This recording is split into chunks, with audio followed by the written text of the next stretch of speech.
I sat across from Detective Morales in a cold interrogation room at the Savannah Chatham County Police Station, sliding a manila folder stuffed with photographs, lab results, and printed screenshots across the metal table. "Everything you need is in there," I said. "Every single piece of evidence showing that my daughter-in-law has been drugging me for the past 3 months." He opened the folder, flipped through the first few pages, and looked up at me with an expression I'd seen before. The one people give you when you're 74 and saying something they don't quite believe. "Mom," he started. "Mrs. Bellamy," I corrected him. "Judith Bellamy," I corrected him. "Judith Bellamy. And before you ask whether I'm confused or paranoid or sundowning, I'd like you to look at page 6. That's the toxicology report from my physician showing dangerously elevated levels of benzodiazepines in my bloodstream. I don't have a prescription for benzodiazepines in Detective. I've never had one." He looked at page 6. Then he looked at me differently. "But let me go back to how it started. Because 3 months ago I was a perfectly healthy woman who walked 2 miles every morning along the Savannah riverfront, hosted bridge night every Thursday, and had absolutely no reason to suspect that someone in my own home was slowly, deliberately stealing my mind. My son Christopher married Danielle 4 years ago. He was 47, divorced, and lonely in a way that worried me. His first marriage had ended badly. His ex-wife had been unfaithful, and Christopher spent 5 years afterward burying himself in his architecture firm, designing buildings instead of building a life. So, when Danielle appeared, charming and attentive and seemingly devoted, I wanted to believe she was genuine. I really did. There were small things that bothered me early on. The way her laughter sometimes arrived a half-second too late, like she was watching for the cue rather than feeling the joke. The way she'd compliment my home with an appraiser's eye rather than a guest's warmth. My colonial revival on East Gaston Street had been in Tom's family for 3 generations.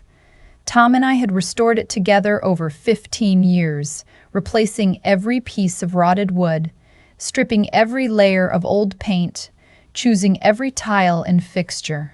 After Tom passed 7 years ago from pancreatic cancer, the house became my cathedral, the place where every room held a conversation we'd had, a meal we'd cooked, an evening we'd spent reading side by side. It was also, according to the last assessment, worth roughly $2.4 million in Savannah's historic district market. Christopher and Danielle lived in Atlanta, about 4 hours away. They visited occasionally, called regularly, and for the first 2 years of their marriage, everything seemed fine. Then last September, Christopher called with a proposal. "Mom, Danielle's firm is letting her go fully remote, and my partner can handle the Atlanta office. We've been talking about it, and we'd love to move to Savannah. Maybe even move in with you for a while? The house is huge, and honestly, we'd feel better being closer." "I'm 74, not fragile," I told him, though a part of me flickered with warmth at the thought. "You don't need to worry about me. It's not just worry." He paused. "We miss you. I miss you, Mom." That was all it took. 3 words. I miss you. The house was gorgeous but quiet. My friend Lorraine next door was wonderful company. But she wasn't family. The idea of hearing footsteps upstairs again, of cooking for more than one, of not eating every dinner with only the evening news for conversation, it pulled at me in a place I couldn't resist. They moved in the first week of October. The autumn light in Savannah is something special, golden and soft, and those first weeks felt gilded. Christopher would sit with me on the back porch after dinner, the way Tom used to, and we'd watch the sky turn amber over the live oaks. Danielle took over the kitchen almost immediately. She was an excellent cook, I'll give her that. Elaborate meals every night, fresh juice in the mornings, herbal tea before bed. "You've taken care of everyone your whole life," she'd say, pressing a warm mug into my hands. "It's your turn to be taken care of." By early November, I started losing time. That's the only way I can describe it. I'd be reading in the parlor and suddenly realize 2 hours had passed and I couldn't remember a single page. I'd start a sentence and forget the end of it. I'd find myself standing in the garden with no memory of walking outside. The fog came and went, but each time it came, it was thicker. Then the falls started. I tripped on the staircase one morning. Stairs I'd climbed 10,000 times without incident.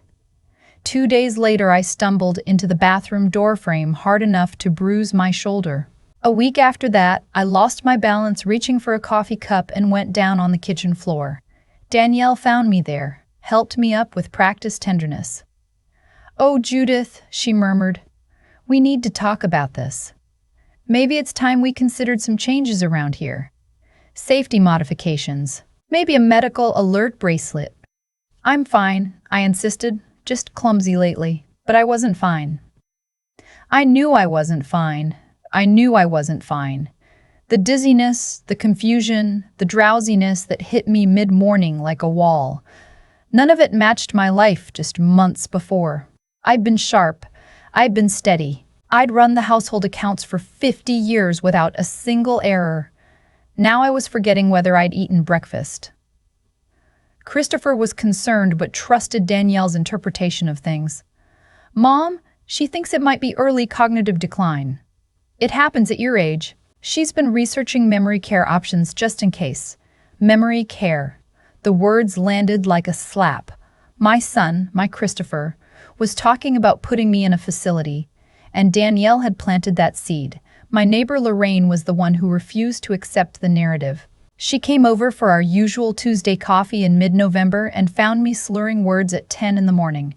"Judith Bellamy," she said sharply, sitting down across from me with her arms crossed. "You were perfectly fine last week when we walked to Forsyth Park. You don't develop dementia in 7 days. Something is wrong. I just haven't been sleeping well." Lorraine stared at me for a long moment. When did this start? The confusion? The falling? I thought about it. October, maybe. Late October.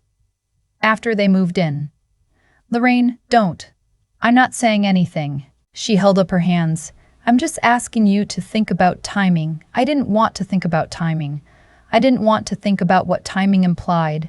This was my son's wife. This was a woman who made me turmeric tea every night for inflammation and rubbed my shoulders when I was tense and called me mom in a voice that sounded almost genuine. Almost. The thing that cracked everything open was a Tuesday. Danielle had gone to a yoga class. She went 3 times a week, always exactly 90 minutes.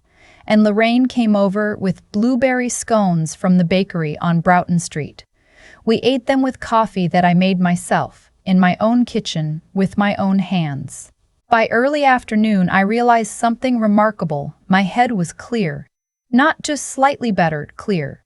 The fog had lifted entirely. I could read a full article in the newspaper and recall every detail. I could hold a thought from beginning to end without it dissolving. "Lorraine," I said slowly, "I feel normal today." She looked at me over her reading glasses. "What's different about today, Judith?" We both knew the answer. Danielle wasn't here, and I hadn't consumed anything Danielle had prepared. That night, Danielle made her usual chamomile tea with honey, her special recipe. She always said with a few extra ingredients for joint health. I took the mug to my room. I didn't drink it. I poured it into a thermos and hid it in my nightstand. The next morning, I felt clearer again. Not perfect, because whatever had been accumulating in my system was still there, but better. Markedly better. I did this for 3 days. Accepted every drink, every plate Danielle prepared for me, and disposed of it all secretly, eating only food I prepared myself when no one was watching. Each day, the fog thinned further. The dizziness subsided. My hands stopped trembling. On the 4th day, Lorraine drove me to Dr. Anita Kapoor, my physician of 12 years, who I'd called from Lorraine's phone because suddenly I didn't trust my own house. I told her everything, the symptoms, the timing, the improvement when I stopped consuming Danielle's food. Dr. Kapoor listened without interrupting, then ordered a comprehensive toxicology panel. The results came back in 48 hours. Benzodiazepines, specifically crushed lorazepam dissolved in liquid. The levels in my bloodstream indicated consistent, daily administration over a period of at least 8 weeks.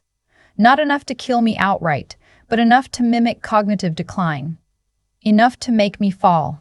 Enough to make me confused, dependent, compliant.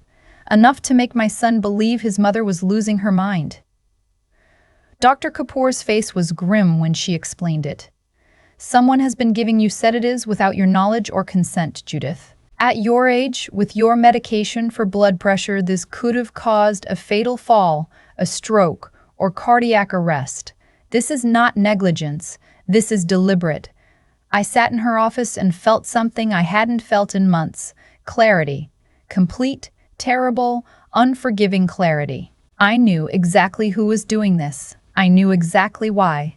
And I knew that if I went home and accused Danielle without proof, she'd deny everything, flush whatever she was using, and convince Christopher that his mother had fully lost her mind.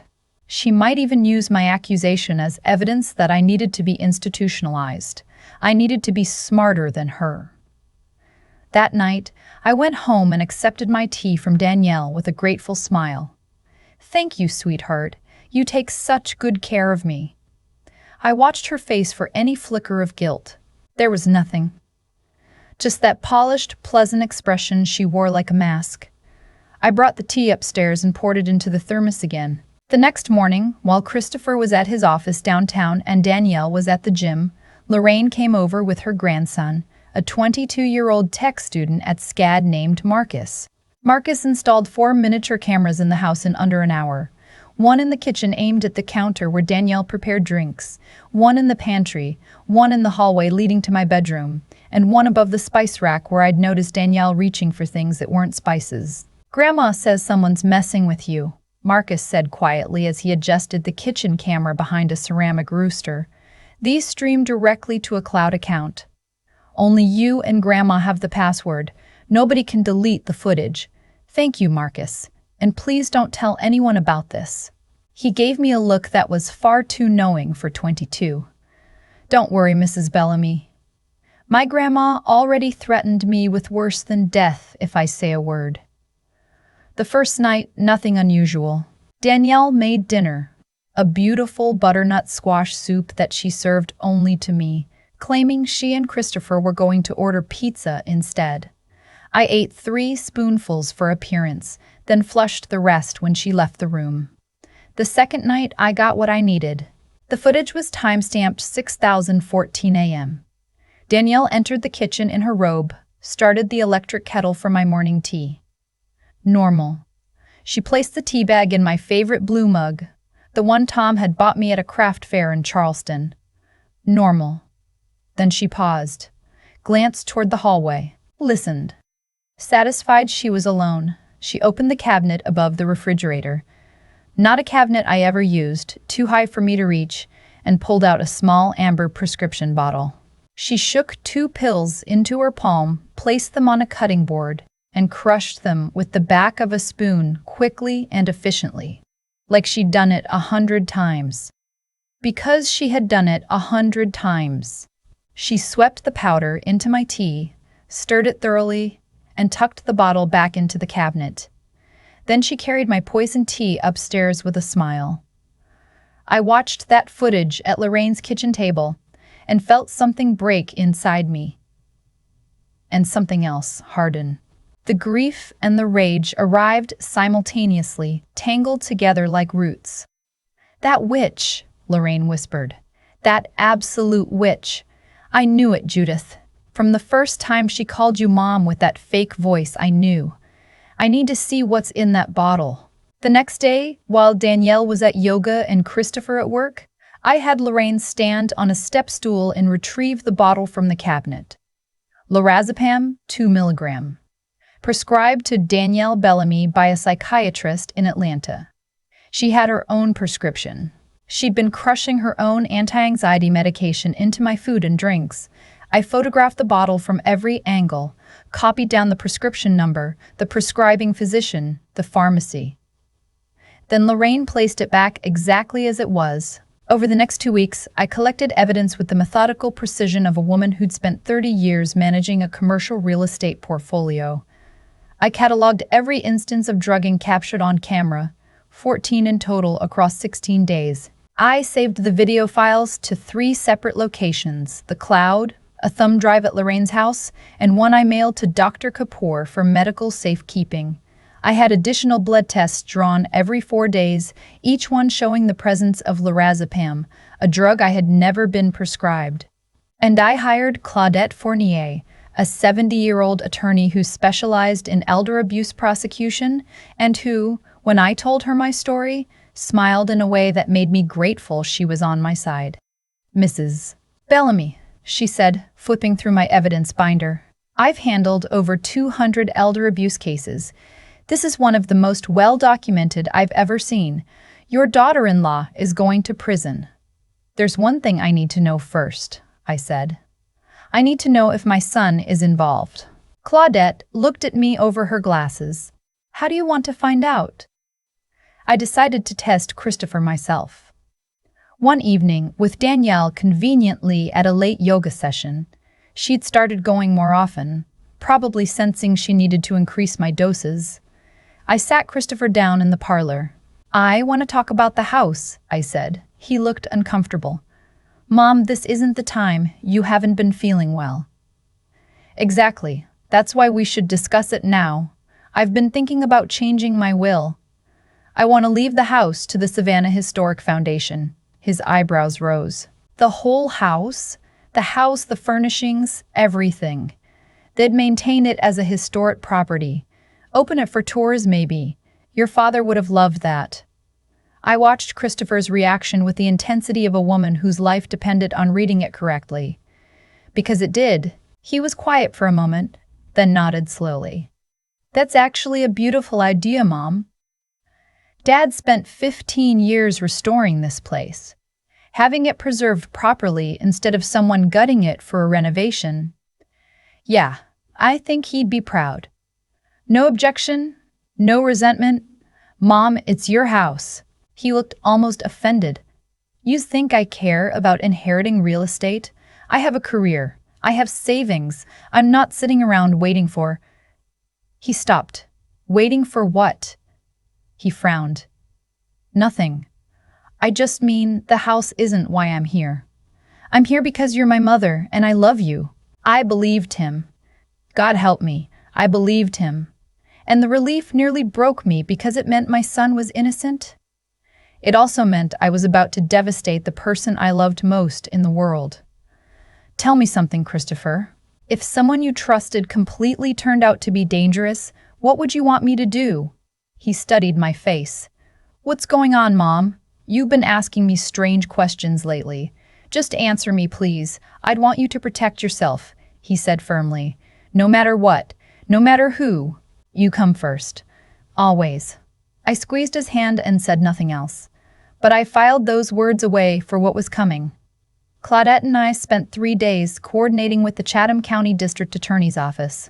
I met with Detective Morales and presented my evidence in that cold interrogation room, and this time, he didn't look at me like a confused old woman. He looked at me like a key witness in a felony case. The arrest happened on a Thursday morning in January. I'd arranged for Christopher to be at a client meeting in Hilton Head. Lorraine's husband, Gerald, a retired contractor, had conveniently needed architectural advice on a beach house renovation that required Christopher's presence for the entire day. At 9:07 a.m., Danielle was in the kitchen crushing pills into my oatmeal. This time she wasn't alone. Detective Morales and 2 uniformed officers were watching from the hallway, having entered through the back door that I'd left unlocked. "Danielle Bellamy," Detective Morales said. She spun around, the spoon still in her hand, white powder visible on the cutting board. "You're under arrest for aggravated assault, elder abuse, and administering poison with intent to cause harm. You have the right to remain silent." I was standing in the doorway of the dining room when they handcuffed her.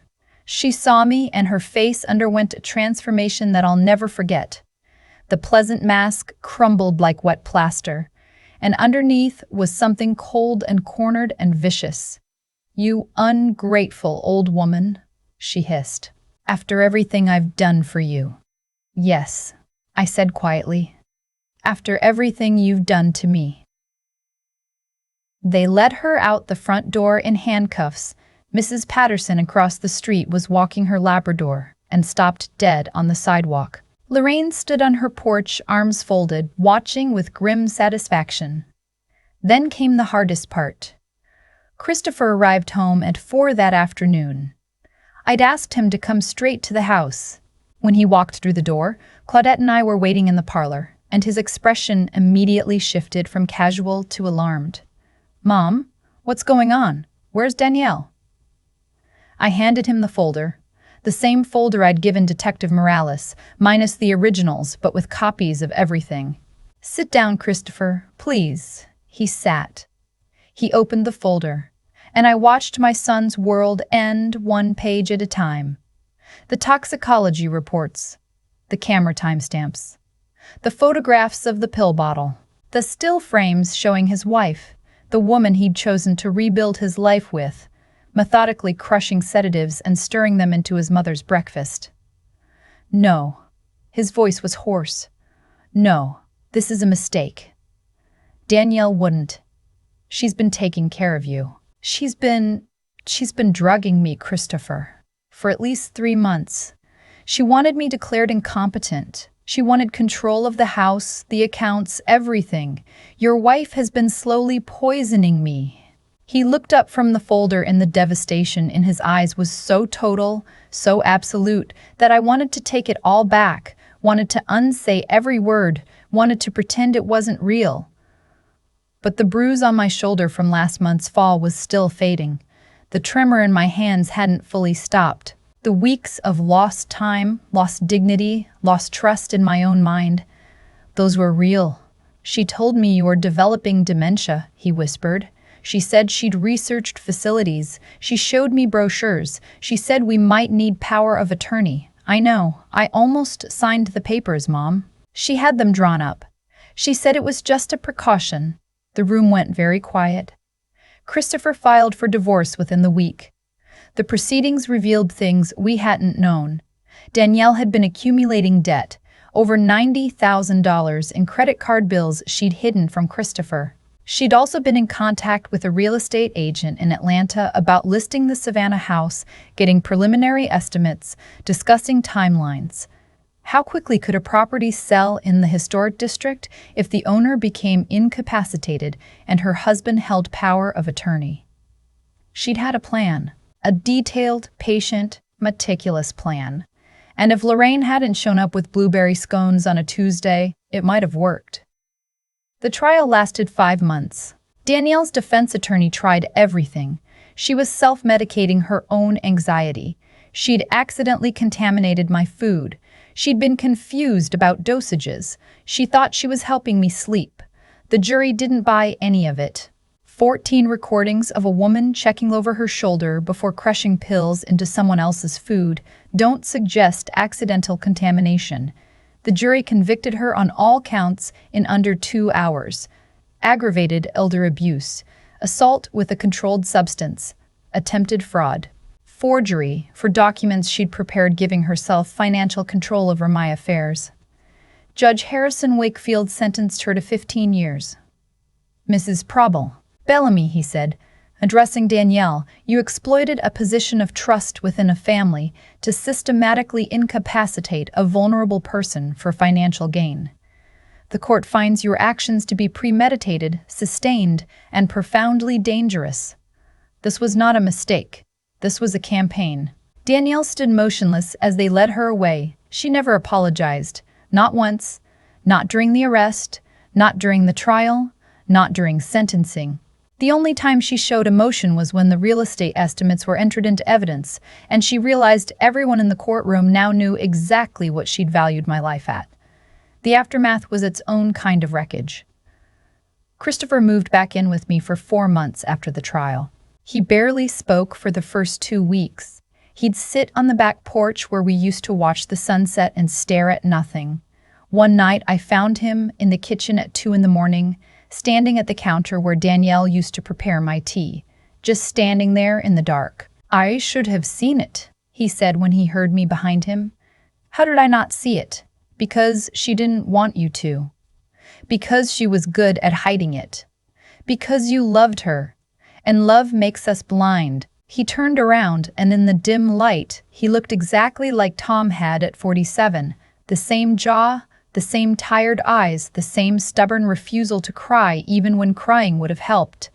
I brought her here, Mom. I moved her into your house. I handed her the keys in the kitchen and your morning routine. I practically helped her do it. Stop. I crossed the kitchen and took his face in my hands the way I had when he was 7 years old, and convinced that a nightmare was real. You are not responsible for her cruelty. You hear me. She chose this. Not you, never you. He started therapy in March, found a good psychologist in downtown Savannah who specialized in intimate partner deception. Slowly, week by week, my son started to resemble himself again. He threw himself back into his firm, took on a historic preservation project in the neighborhood, and began, very carefully, to rebuild. As for me, I did something I never expected. I got angry. Not the explosive, burning kind, but a steady, focused anger that demanded to be useful. I partnered with the Chatham County Elder Services Office and began speaking at community centers, senior living facilities, churches, anywhere that would have me. I told my story plainly, without embellishment, and watched rooms full of older faces shift from polite attention to recognition. After every talk, at least one person would approach me quietly. My nephew has been pressuring me to add his name to my deed. My caregiver insists on handling all my medications, and sometimes I feel so dizzy afterward. My granddaughter's boyfriend moved in, and now my bank statements don't make sense. I listened to every one of them. I gave them Claudette's phone number. I helped 3 of them file reports. I wrote letters. I made calls. I became, at 75, the person I wished I'd had when I was sitting in my own kitchen, wondering why I couldn't remember Tuesday. Lorraine naturally took full credit. I told you something was wrong, she says approximately once a week. I said it from day 1. You said it from day 14, actually. Day 1 in spirit, I owe Lorraine my life, and I tell her so, and she waves it away like I'm being dramatic. But we both know the truth. Without her blueberry scones and her skepticism and her grandson's technical skills, I'd either be dead from a fall down my own staircase or locked in a memory care facility, drugged into compliance, while Danielle sold my house and erased everything Tom and I had built. I changed my will, not to punish anyone, but to protect everything that matters. Christopher still inherits the house because it's his family's house, and he loves it genuinely, the way Tom did, for its history and its bones and its stories. But I established a trust with Claudette's help, structured so that no spouse, partner, or in-law can access or influence the property without the approval of 3 independent trustees. I also created a fund through the Elder Abuse Prevention Alliance of Coastal Georgia, seeded with the settlement money from the civil suit we filed against Danielle, $130,000 recovered from the financial fraud she'd committed during her time in my house. Christopher and I have dinner every Sunday now. He cooks. He insists on it, and he's surprisingly good. Learned from watching his father, he says, though Tom would have burned water if left unsupervised. Sometimes Lorraine and Gerald join us, and the dining room fills with laughter and arguments about Savannah politics and complaints about the humidity, and it sounds like a family. An imperfect, scarred, recovering family, but a real one. Last month, Christopher told me he'd started seeing someone. A landscape architect he met through the preservation project. She's kind, he said carefully, watching my face, like genuinely kind, not performing it. I trust your judgment, I told him.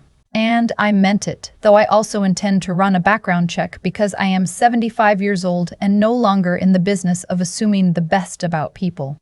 Some nights, I still wake up confused.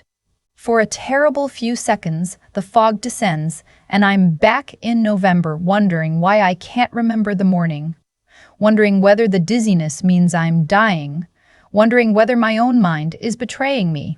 Then I turn on the lamp, and I'm in my bedroom, the bedroom Tom and I shared for 41 years, and the confusion passes, and I remember.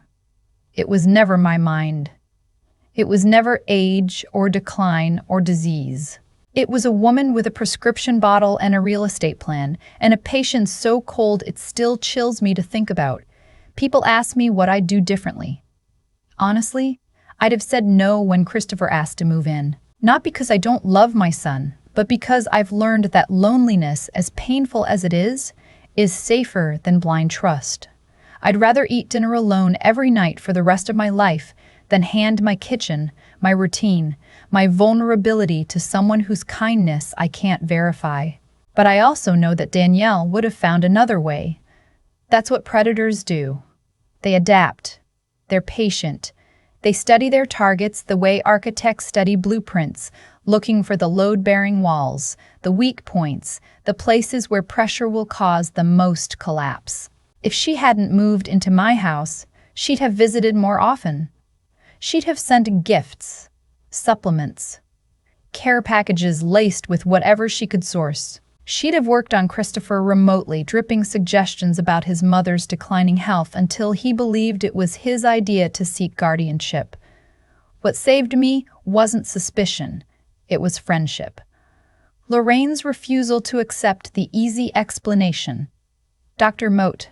Kapoor's willingness to test for the unlikely. Marcus's quiet competence with tiny cameras. Claudette's decades of righteous fury on behalf of people like me. I was saved by a network of people who paid attention when it would have been easier not to.